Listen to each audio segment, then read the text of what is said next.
kita semua. Perkenalkan, nama saya Cindy Andrianita dari kelas 3B Ilmu Administrasi Negara dengan NIM 200101077. Di sini saya akan menjelaskan atau mempresentasikan materi konsep legitimasi dan birokrasi untuk memenuhi tugas individu dengan mata kuliah Etika Administrasi Negara.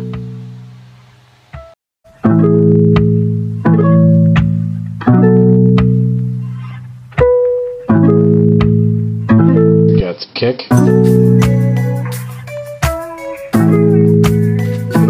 Pembahasan yang pertama yaitu legitimasi.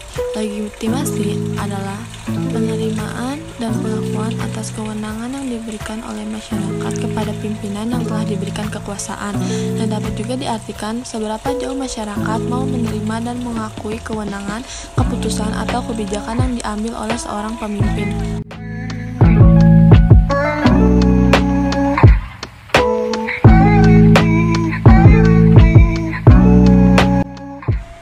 Legitimasi juga dibagi menjadi dua, yaitu demokratis dan non-demokratis. Yang pertama akan dibahas yaitu demokratis. Yang pertama, hal itu dilakukan melalui persetujuan.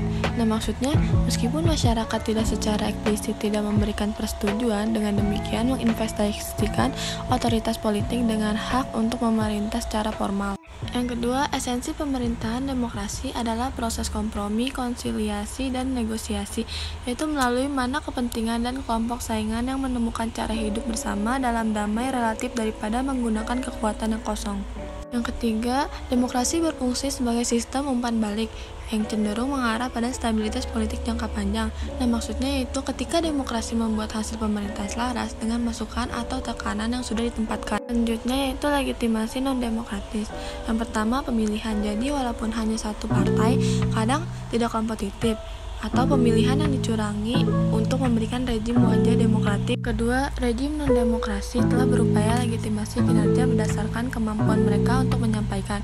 Nah, diantaranya itu menaikkan standar hidup, ketertiban umum, meningkatkan pendidikan, dan lain sebagainya.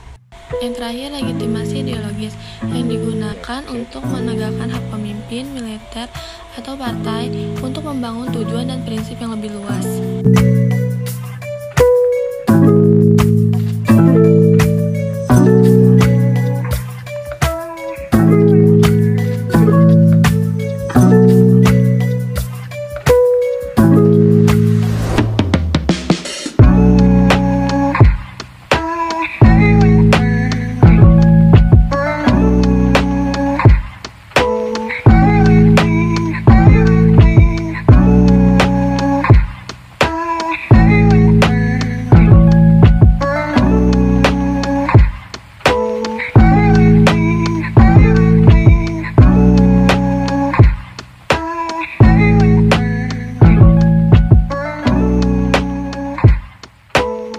Selanjutnya ada birokrasi.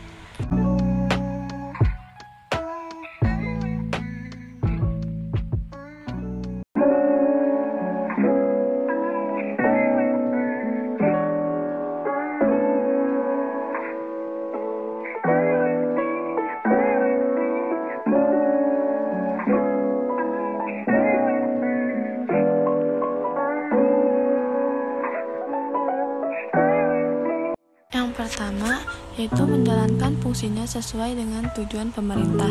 Kedua, melaksanakan program dan kegiatan dalam rangka mencapai visi dan misi pemerintah dan negara. Ketiga, memberikan pelayanan kepada masyarakat serta melaksanakan pembangunan yang profesional dan merata. Keempat, melaksanakan manajemen pemerintahan mulai dari perencanaan, pelaksanaan, pengawasan, dan lainnya. Yang kelima, yaitu berperan sebagai penghubung antara pemerintah atau negara dengan masyarakat umum.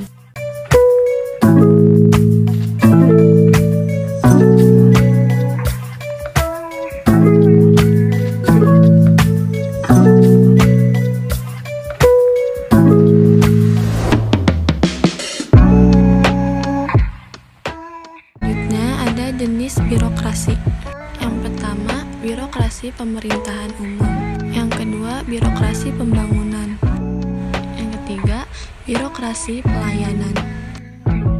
Pertama, birokrasi pemerintahan umum yaitu rangkaian organisasi pemerintah yang menjalankan tugas pemerintahan yang Kedua, birokrasi pembangunan, yaitu rangkaian organisasi pemerintahan yang tugasnya lebih spesifik. Ketiga, birokrasi pelayanan, yaitu rangkaian organisasi pemerintahan yang berhubungan dengan masyarakat. Ikut dalam contoh studi kasus. Inilah uang yang disita KPK dalam kasus korupsi yang menjerat Gubernur Sulawesi Selatan Nurdin Abdullah. KPK mengatakan uang tersebut disita dari Sekretaris Dinas PUTR Provinsi Sulawesi Selatan Edi Rahmat. Uang yang diterima dari Direktur PT Agung Perdana Balaumba, Agung Sucipto ini rencananya akan diberikan kepada Gubernur Sulawesi Selatan Nurdin Abdullah sebagai imbalan untuk pengerjaan proyek infrastruktur di Sinjai. Ketua KPK Firly Bahuri mengatakan Nurdin bukan kali ini saja menerima suap proyek pembangunan di Sulawesi Selatan. Ia diduga menerima uang hingga 5,4 miliar rupiah dari beberapa kontraktor proyek di lingkungan pemerintah Provinsi Sulawesi Selatan. Diduga menyerahkan uang sebesar 2 miliar rupiah kepada NA melalui saudara IR. Selain itu, NA juga diduga menerima uang dari kontraktor lain di antaranya sebagai berikut. Pertama, pada akhir 2020, NA menerima uang sebesar 200 juta rupiah.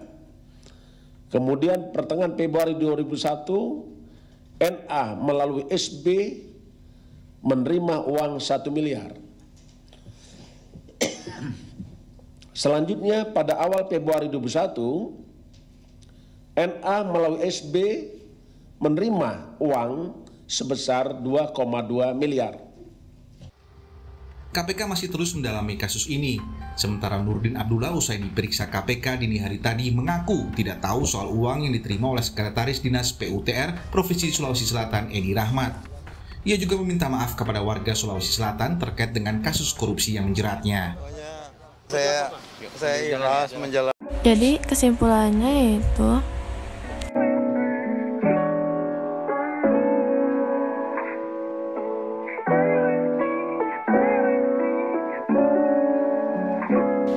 sekian presentasi dari saya, kurang lebihnya mohon maaf.